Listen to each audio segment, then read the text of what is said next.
let's take a look at some of the updates to Adobe Photoshop.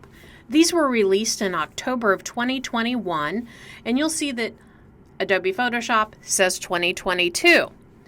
If you are not sure if you've updated, go ahead and click that Creative Cloud icon and then Apps and Updates, and you'll see if you need to update anything.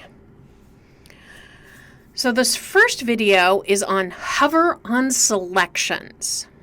So Photoshop has gotten so smart with selecting.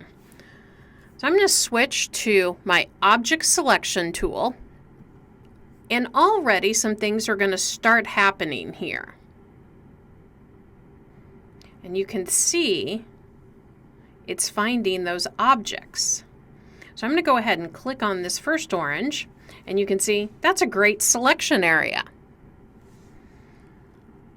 I can also hold down Shift and add to that selection. And if I decide I don't want something, I can hold down Alt and remove that selection.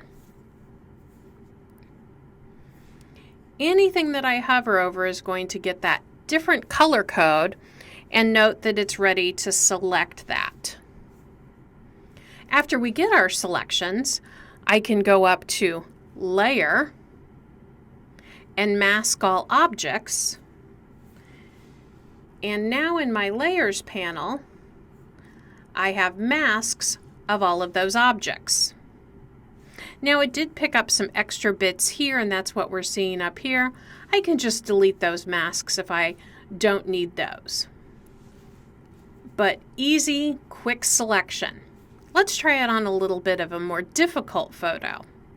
So I'm going to refresh my Object Finder. And already we can see it's selecting. And so as I shift and click, I can start selecting all of those objects. Same thing, I can mask those. So that is the new hover on selection in Photoshop.